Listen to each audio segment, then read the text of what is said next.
o altar dos holocaustos e o cordeiro. Vocês viram no vídeo anterior sobre o tabernáculo e seus significados. E agora nos próximos vídeos vamos ver sobre os elementos do tabernáculo e seus significados. Então aguardem os próximos vídeos. Êxodo 27. Farás também o altar de madeira de cetim, 5 côvados será o comprimento e 5 côvados a largura. Será quadrado o altar e 3 côvados a sua altura. E farás as suas pontas nos seus 4 cantos, as suas pontas serão do mesmo e cobrirás de cobre. Sempre que os israelitas olhavam para este altar de holocausto, eles reconheciam que estavam destinados aos julgamentos e incapazes de evitar a condenação por causa de seus pecados. E assim como o animal de sacrifício era posto à morte, eles também percebiam que também deviam morrer devido aos seus pecados. Assim também, o Messias viria a esta terra e destruiria os pecados, sendo condenado e colocado à morte como oferta de sacrifício, como um cordeiro. O altar de holocaustos era a sombra de Jesus Cristo, nosso Salvador. Como os animais puros, era sacrificado com a imposição de mãos e o derramamento de seu sangue. Jesus Cristo veio a nós como Filho de Deus e suportou a condenação de todos os nossos pecados.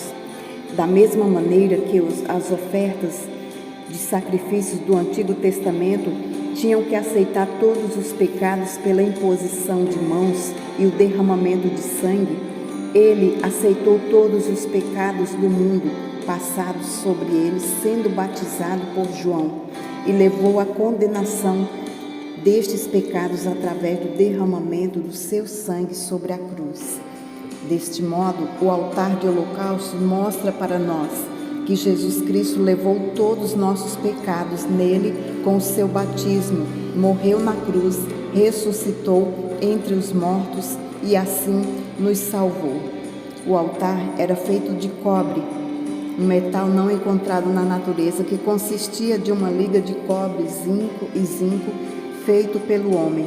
O sacrifício de animais na antiga aliança era um tipo de Cristo.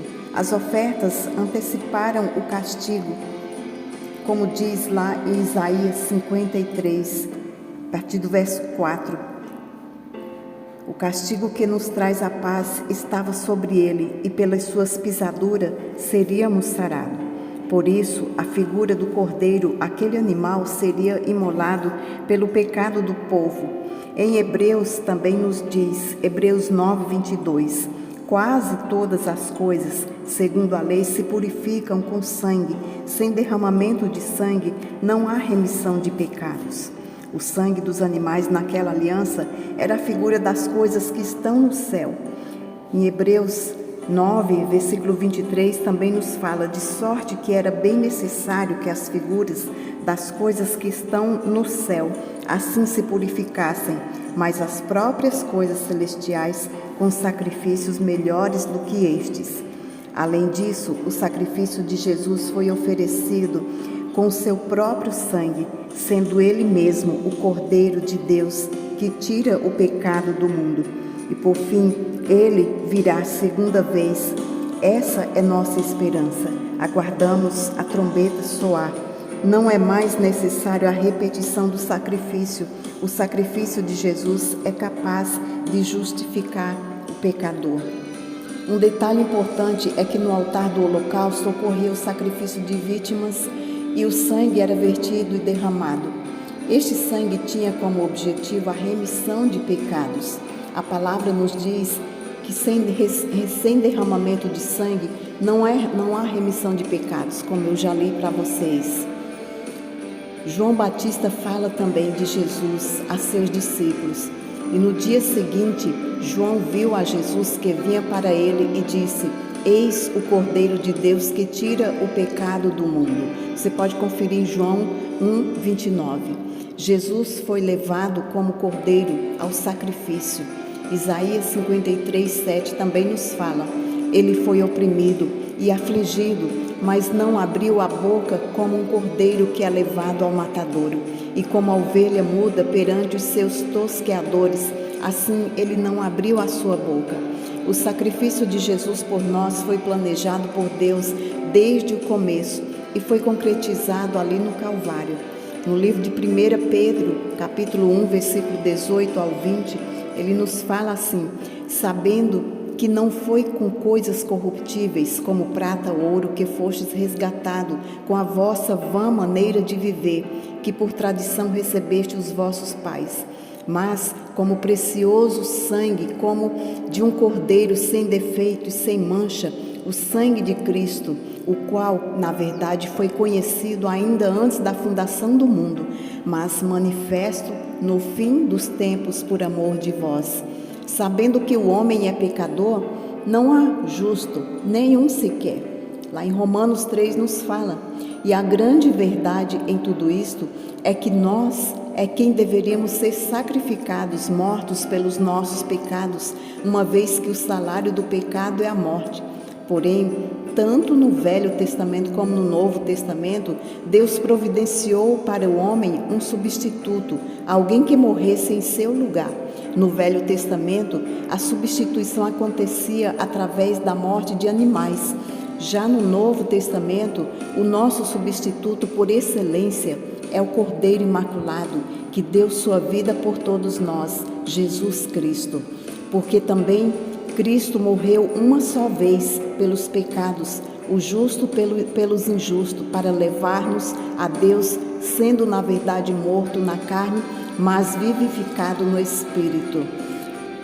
Os chifres, nós vamos ver aqui o simbolismo dos chifres.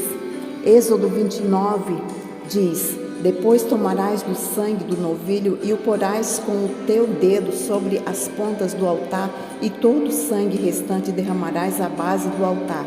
Examinando o versículo, vemos nós que o altar e seus chifres eram um.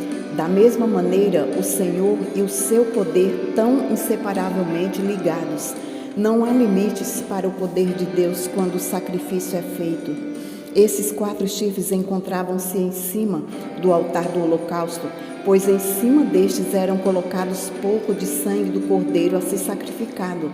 No entanto, isto tem uma simbologia maravilhosa, pois estes 4 chifres representam as trombetas do Apocalipse, pois as trombetas eram chifres de carneiro ou algum outro animal, onde era feito o chofar, ou seja, as trombetas. Neste caso, das trombetas do Apocalipse, elas, ao serem tocadas, darão início ao juízo de Deus na terra no período da grande tribulação. Este juízo esteve preparado para o mundo há muito tempo, mas teve algo que interrompeu este juízo. O que teria sido? O sangue do Cordeiro de Deus. O sangue do Cordeiro de Deus na cruz do Calvário. No período do tabernáculo, o sacerdote matava o cordeiro e colocava o sangue do cordeiro em cima destes chifres. Isto simbolizava a morte de Cristo, onde estaria o juízo divino. Pois se a morte entrou no mundo devido ao pecado de Adão, a vida e a liberdade veio por Cristo nosso Senhor. Por isso tinham estes 4 chifres para representar que o juízo de Deus, que se estenderia aos 4 cantos cardeais, norte, sul, leste, oeste, porém quando a ira de Deus se acende, ao mesmo tempo olha para as mãos de seu Filho Jesus Cristo e diz: agora não, pois meu Filho deixou seu sangue na vida deles, e onde há presença de sangue, há livramento da ira de Deus. Nós fomos livres por causa do derramamento de sangue de Cristo ali na cruz. Não devemos esquecer do seu sacrifício ali na cruz do Calvário.